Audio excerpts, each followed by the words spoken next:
My name is Ethan Cross. I'm 34, live in Colorado, and up until 5 months ago, I thought I was happily married to the love of my life. Her name is Madeline. We met 8 years ago at a company networking event. She walked in wearing this navy blue dress, all confident smiles and sharp questions. I thought she was out of my league, but we clicked fast. We talked for hours that night. Within 6 months, we were inseparable. I introduced her to everyone, my team at work, my family, even Jake, my best friend since college. Jake and I were tight. We'd been roommates, frat brothers, and co-founders of a side business we started junior year. Even when I went into corporate finance and he became a freelance developer, we stayed close. He was family. I trusted him with everything, including my wife. In fact, I was the idiot who encouraged their friendship. I never believed in those people who said, "Watch out when your spouse gets too close to your best friend." That just sounded insecure, toxic. I wasn't like that. Madeline and Jake got along great. Maybe a little too great, but again, I brushed it off. They had the same sarcastic humor. They'd laugh at inside jokes I didn't get. But I chalked it up to chemistry, the friendly kind. I mean, I was the one who put them in the same room. Besides, I was busy. I just made VP at my firm. I was working 60+ hours a week, building our dream life. I thought Madeline appreciated that. She said she did. She told me every time I came home late with takeout and tired eyes. "I'm proud of you," she'd whisper. "We're almost there." We just bought a house. A beautiful 2-story place with a deck that overlooked the Rockies. Madeline had plans for every room. A nursery upstairs. A reading nook in the attic. I thought we were building a future together. But looking back, she was building an exit strategy. It started small. She became distant. Distracted. Her phone suddenly had a passcode. She claimed she was tired, stressed, hormonal. I believed her. I bought her flowers. Took her to dinner. I slowed down my hours at work. Still, something felt off. I found myself watching her the way I watched balance sheets, looking for discrepancies. One night, she said she was going to dinner with a girlfriend from yoga. I said okay, but then I got this gut feeling. One of those weird, crawling sensations behind your ribs. So I checked the shared location we'd had on for years. She wasn't at a restaurant. She was at Jake's apartment. I froze. For 5 whole minutes, I just stared at the screen like it would change. Then I called her. "Hey," I said, pretending my voice wasn't shaking. "How's dinner?" "Great," she said too fast. "We're about to order dessert." "Cool. Send me a selfie with Cassie," I said. Cassie was the friend she claimed to be with. There was a pause, then laughter. Forced. "You're so weird," she said. "I just miss you," I whispered. "I want to see your face." Another pause. Then she hung up. I waited. 10 minutes later, I got a selfie. Madeline, smiling stiffly next to Cassie. But there was something strange about the photo. The lighting. The shadows. So I checked Cassie's Instagram. She was at her cousin's baby shower in New Mexico. Not even in the same state. I stared at that lie in photo form and something snapped. I drove. Straight to Jake's. I didn't know what I was going to do, punch him? Scream? Cry? But when I got there, I didn't even have to knock. Because the lights were on. And through the window, I saw them. Madeline. In his t-shirt. On his couch. Her legs tangled with his. They were laughing. Like nothing they were doing could break a man in half. I didn't go in. I drove home. Numb. Quiet. Shaking. I didn't sleep that night. Instead, I started planning. Because I wasn't just going to confront them. I was going to destroy the illusion of the life they thought they had. But first, I needed proof. Real proof. So I waited. I acted normal. I kissed her goodbye in the morning. Cooked dinner. Even laughed at her stories. While secretly, I installed voice-activated recorders. In the bedroom. In the living room. In her car. I wasn't proud of it. But she'd already broken the rules. I was just collecting the pieces. And what I got was worse than I ever imagined. I didn't sleep that night. The couch felt colder than usual, Or maybe it was just the ache in my chest that made everything around me feel unfamiliar. My wife, Madison, the woman I thought would be my partner through everything, was upstairs, sleeping peacefully in the same bed we used to share. After everything, she hadn't even apologized. I kept staring at my phone, the images of her and Logan still open. I couldn't close them. I couldn't look away. My best friend, my wife, laughing, tangled in sheets, making a mockery of us.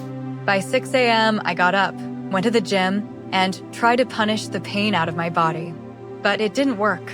When I got back, she was already in the kitchen. She had made herself coffee, not for me, of course. She didn't even look at me. So I said it. "You're really not even going to explain?" She didn't flinch, just stirred her coffee. "What's there to explain, Eric?" I clenched my jaw. "I gave you everything. I loved you. I introduced you to Logan. We were supposed to be a family." She finally looked up at me, and what she said next, I swear to God, I felt my soul leave my body. "Logan's always been better than you. In every way." My hands trembled, but I didn't move. I couldn't believe what I was hearing. "You think I married you for love?" she said, raising an eyebrow. "Please. You were just a stepping stone." I was speechless. "I gave you 7 years. And I earned every dollar you spend on me," she interrupted. "That car? Those handbags? The vacations?" I played my role well. I smiled at the dinners. I showed up at your fundraisers. "And you? You just kept handing me the life I deserved." She walked past me like I was nothing. And in that moment, I realized something. She wasn't just unfaithful. She never loved me. I was a transaction, a salary, a status symbol. I didn't even know who I had married. I didn't tell anyone at first. Not my parents. Not my colleagues. Definitely not Logan. I needed to think. But the silence was breaking me. I started sleeping in the guest room, avoiding her at all costs. She didn't seem to care. And Logan? He kept texting me like nothing happened. "Hey bro, you down for poker night? Missed you at the gym. You good?" The audacity made me sick. I didn't reply. I just watched. Waited. Because I wasn't going to explode. I was going to plan. 3 nights later, I came home early. And I heard it. Madison. On the phone. In our living room. "He's not going to do anything." Eric's soft. "He'd rather cry than confront." A pause. Then she giggled. "Yeah, Logan, I told you. I've got him wrapped." My fists clenched. But I kept listening. "Once the house is in my name, we're done pretending. I'll file first, say he was emotionally unstable. No prenup means I get half regardless. Don't worry, babe." My ears were ringing. My vision blurred. This woman, this snake, was plotting to destroy me, down to the last cent. But I didn't walk in. I walked away, back to the car. Drove straight to the one person I trusted with everything. My older sister, Julia. She didn't say anything as I cried on her couch for an hour straight. She just held my hand. When I finally told her everything about Madison, about Logan, about the money, the house, she didn't gasp. She didn't cry. She smiled, but not a kind smile. "Good," she said. "Now we end her." Julia had seen it coming. She never liked Madison. Said she had eyes that scanned rooms like shopping aisles, always looking for the next upgrade. And Julia? She was a corporate lawyer, with a reputation for tearing people apart in divorce court. "Let her think she's winning," Julia said, eyes flashing with the same coldness Madison had shown me earlier that week. "You stay silent. You pretend. I'll handle the rest." I didn't want revenge at first. I just wanted peace. But after hearing Madison call me soft, after knowing Logan thought I'd just disappear, no, they didn't get to win. That week, I played along, smiled, went back to sleeping in our bed, took her to dinner. She was confused at first, then smug. "I told you," she whispered one night. "You'll never leave me." I kissed her cheek and filed the documents the next day. A quiet divorce. No alarms. But not the kind where I lost. The kind where I owned everything. It was around 3 a.m. when I finally broke down. Not in anger this time. Not in shock. but in silence. I sat on the edge of my bed, no, our bed, and just stared at the floor like it had answers. I didn't cry. I didn't scream. I felt empty, a hollow kind of pain, like someone had scooped my insides out and left a walking shell behind. Because the betrayal wasn't just from Ava. It was from Liam too. Liam, my best friend since middle school. The guy who stood beside me when my dad died. The guy who pulled me out of a bar fight in college and dragged me to the ER. The guy who held the ring box the night I proposed to Ava. He was family. And now I couldn't even look at a photo of us without feeling sick. I kept thinking back to all the signs I'd ignored. The inside jokes they'd share when they thought I wasn't listening. The way he'd always show up when Ava was home alone, just to drop something off. The time she swore she lost her phone, but I found Liam's number under a fake contact name, air conditioner repair guy. God, I was so stupid. The next morning, I got a text from Ava. We need to talk. I'll come by at 6. I didn't respond, but I waited.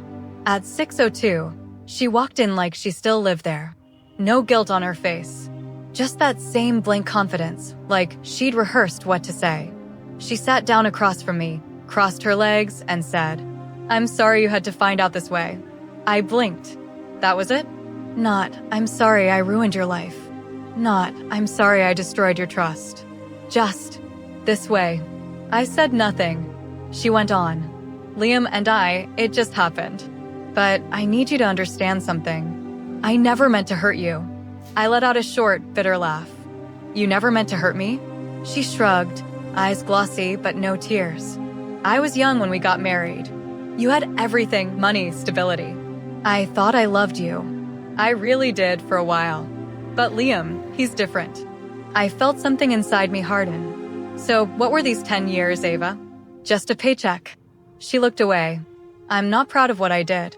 But yes, part of me stayed because you provided a life I never could have had otherwise." And there it was.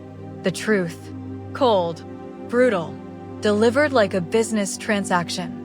That night, after she left, I sat with a whiskey glass in my hand and memories in my lap. I remembered our wedding vows. The way she looked at me that day like I was her whole world. But now I knew better. I was a means to an end. And I decided I wouldn't just sit and take it. You see, while Ava and Liam had secrets, I had power. They thought I was just some broken man they'd stepped over. They forgot who I was before them. I built my company from the ground up. I negotiated contracts that made CEOs sweat. I'd survived worse storms than this. And now, I was going to take everything back. But not with violence. Not with screaming. Not even with confrontation. With silence. Strategy. And karma. I started with the house. Ava didn't know it, but I'd bought it under a trust name, My Trust. She had no legal claim to it. So the next day, I changed the locks. Quietly. Legally. Then I canceled her credit cards. Froze the joint accounts. Transferred all auto payments under my name. I left her with nothing but the clothes she took when she walked out. Next, I called my lawyer. Because remember what Ava said? I only married you for money. Well, that was about to backfire big time. See, we had a prenup. One she insisted was just a formality when we got married. She never read the fine print. Clause 14, infidelity voids all claims to alimony, spousal support, and shared assets. If she'd kept her betrayal a secret, she might have walked away with something. But now, she'd confessed in writing.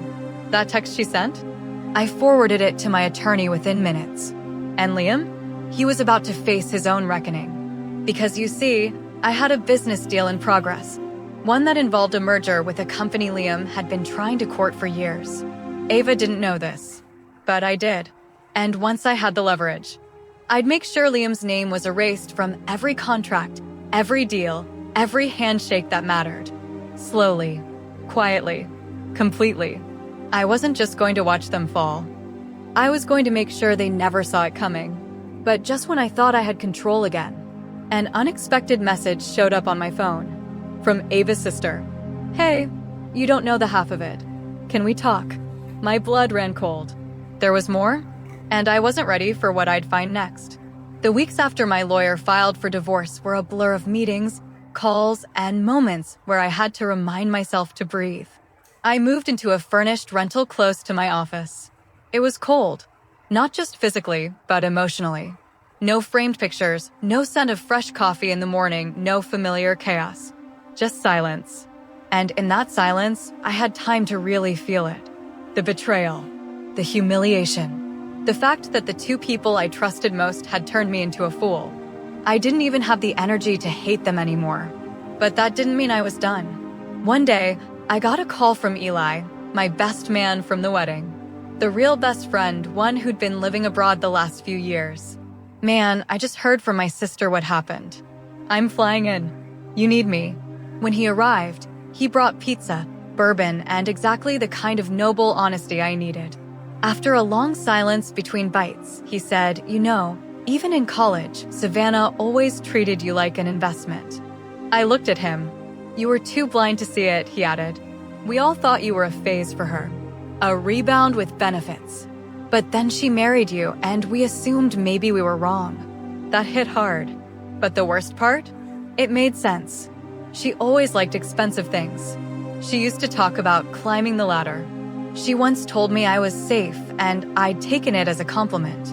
Now I realized I'd been a stepping stone, a placeholder, a wallet. The divorce got nastier. Her lawyer tried painting me as emotionally volatile, and Savannah started showing up to court in conservative dresses, with soft curls and no makeup, trying to play the victim. Meanwhile, I discovered more. She had taken money from our joint savings, nearly $30,000, and loaned it to Jake a month before I found out about them.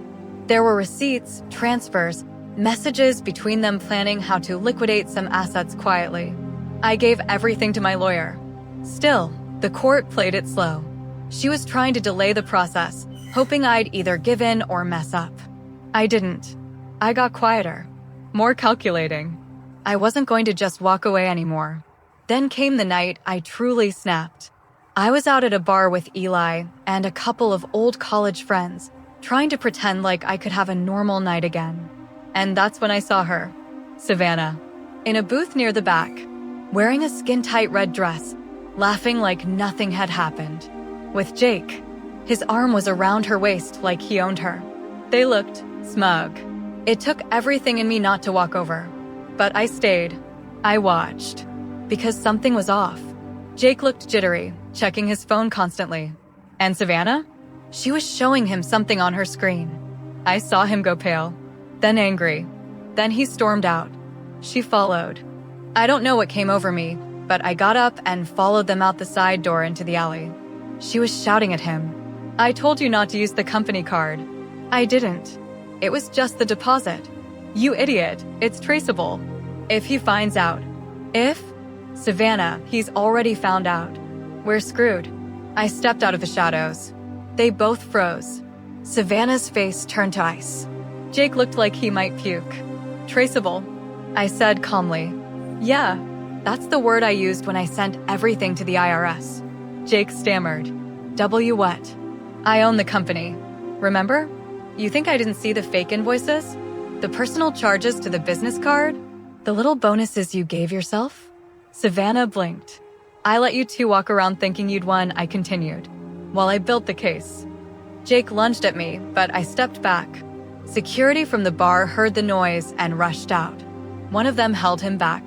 "You're done," I told him. "Embezzlement. Fraud. And Savannah? You helped him cover it up." She laughed, but it was hollow now. "You think a judge will believe you?" I stepped closer. "They don't have to believe me.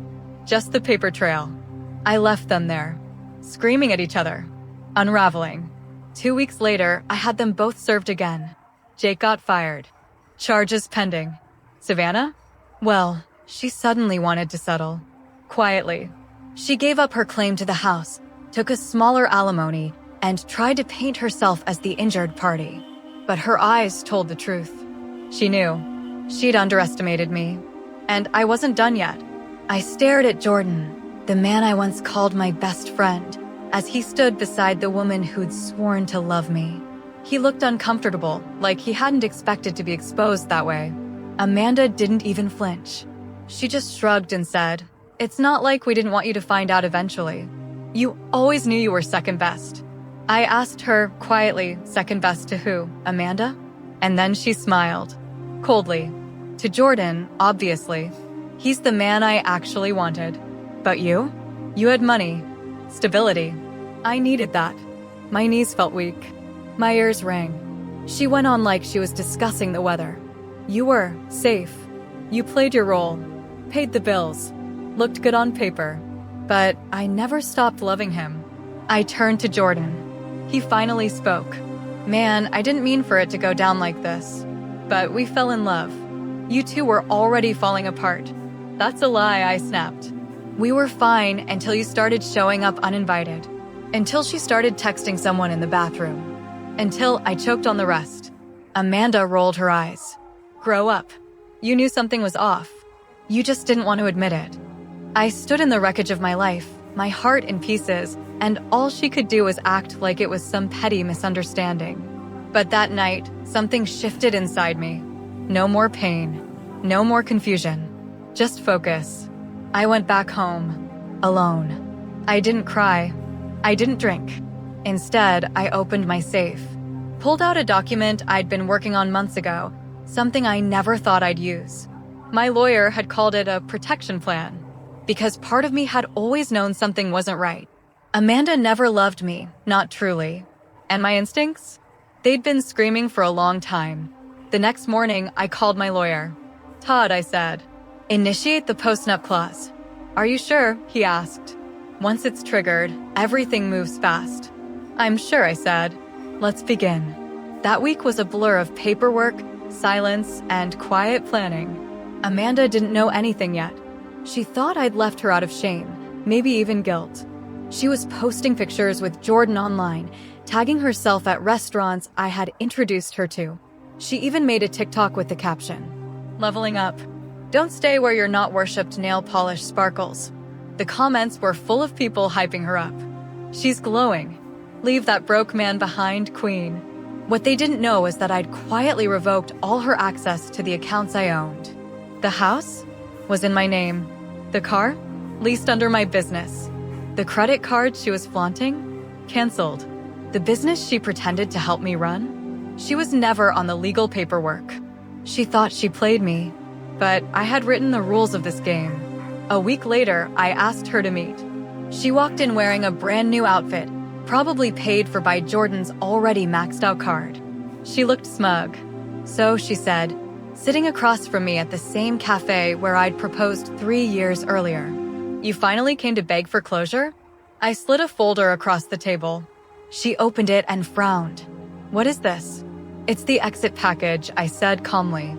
She laughed. "Exit package? I'm your wife. I'm entitled to." "No," I interrupted.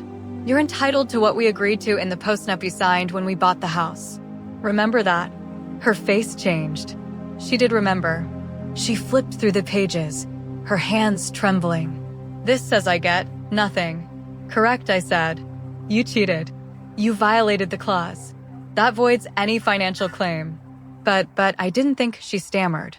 "That I'd follow through?" I asked. She said nothing. I stood up, ready to leave. "I'm not doing this out of revenge, Amanda.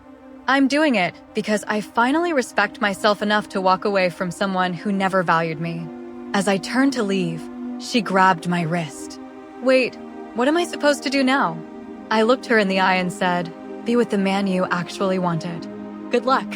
But the story wasn't over. Because karma? Karma had just begun to work.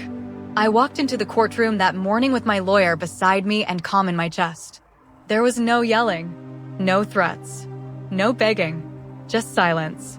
I saw Claire already seated, with her high-end attorney, all dressed in white like some grieving widow. Beside her sat Jordan, my former best friend. The two of them didn't even try to hide it now. He was holding her hand. Disgusting. The judge started the session. Claire's lawyer made it seem like she was the victim in all this, that I had abandoned the marriage, that I had neglected her emotionally, and that she was entitled to half of everything. She played her part like a pro. Tears, quivering voice, all of it. But I stayed still, because I knew what was coming. My lawyer stood and handed the judge a thick file. Inside, photos, emails, text messages, recorded calls, proof. Proof that Claire and Jordan had been cheating for over a year. Proof that Claire had transferred funds from our joint account to a private savings she never told me about. Proof that Jordan had siphoned off money from our startup account into a shell company, one that Claire secretly owned. Yeah, they didn't just betray me emotionally, they robbed me.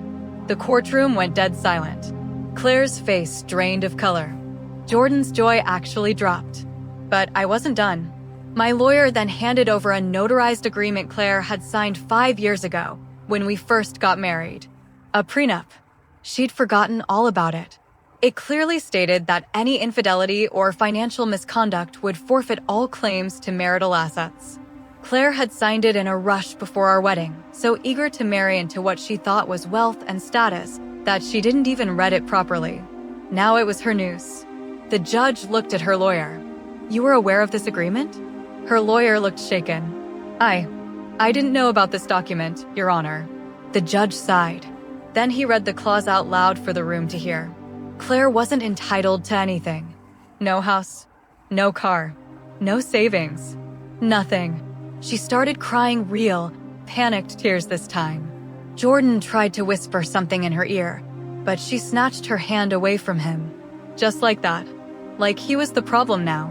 It was poetic. The two people who destroyed everything good in my life were now turning on each other. But I wasn't done yet. Before we left, I stood and asked the judge if I could address the court. He allowed it. I turned to Claire and Jordan, and I said this.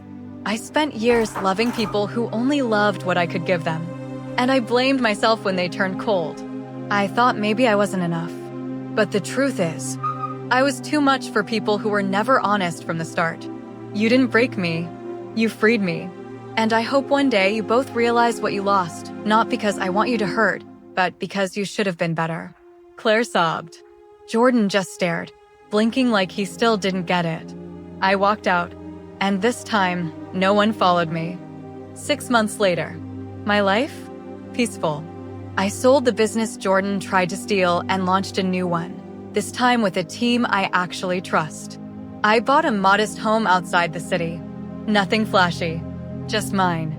I got a dog. Her name's Luna.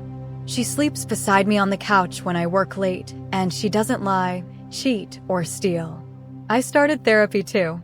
Turns out healing isn't about revenge. It's about removing the infection so the wound can breathe. And one more thing. Last week, I got a letter. It was from Claire. It wasn't long. Just a single paragraph, written in shaky handwriting. I lost everything. Jordan left. My name's ruined. I don't expect forgiveness, but I hope you found peace. You always deserved more than I ever gave you. I folded the letter, put it in a drawer, and didn't reply. Because some doors, they don't deserve to be reopened.